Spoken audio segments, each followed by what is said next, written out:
యాకోబుకు రాహేల్ అంటే చాలా ఇష్టం. ఆ రాహేలుకు పుట్టిన జ్యేష్ఠ కుమారుడు ఒక ఆయన ఉన్నాడు. ఏం పేరు చెప్పండి? యోసేపు.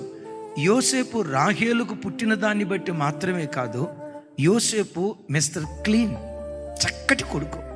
తండ్రి కొడుకులంటే వీళ్ళలాగుండాలి అన్నట్లుగా యోసేపు యాకోబుల బంధం అంత దివ్యంగా ఉండేది. అయితే అసూయపరులైన అన్నలు ఐగుప్తు దేశానికి అమ్మారు. అమ్మిన తర్వాత వాళ్ళు ఏం చేశారంటే, అమ్మిన సంగతి చెప్పకుండా యోసేపు కొరకు యాకోబు తయారు చేయించిన ఆ విచిత్రమైన అంగీ ఉంది చూసారా, ఆ అంగీకి మేకను చంపి దాని రక్తాన్ని పూసి రక్తపు మరకలతో ఉన్న ఈ అంగీని తీసుకొచ్చి యాకోబుకు చూపిస్తున్నారు. యోసేపు చచ్చిపోయాడని కానీ, దుష్టమృగాలు చీల్చేయని కానీ, యోసేపు అనేవాడు కాలగర్భంలో కలిసిపోయాడని కానీ, సింహాలు ఆయన్ని తిన్నాయని కానీ ఒక్క మాట చెప్పలేదు. రక్తపు మరకలతో ఉన్న బట్టను చూపించారు. యాకోబు ఏదేదో ఊహించుకున్నాడు. ఏం ఊహించుకున్నాడో తెలుసా? నిశ్చయంగా దుష్టమృగాలు నా కొడుకుని చీల్చేశాయి, ఇక నా కొడుకును భూమి మీద చూడను. ఒకవేళ చూడాలనుకుంటే మృతుల లోకంలో చూస్తా. మృతుల లోకంలో నా కొడుకుని చూడాలంటే నేను కూడా చనిపోవాలి కదా.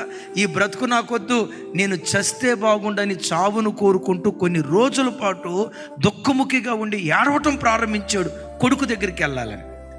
22 సంవత్సరాలు కొడుకు కోసం ఏడ్చాడు ఏడ్చాడు ఏడ్చాడు ఏడ్చాడు.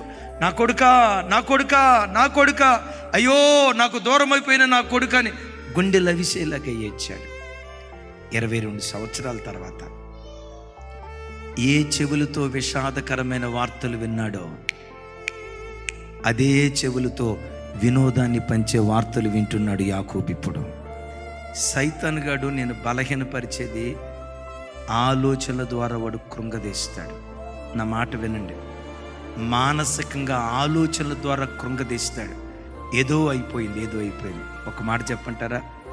నీ దేవుని ఆజ్ఞ లేకుండా నీ తల వెంట్రుకల్లో ఒక్కటి కూడా రాలదు.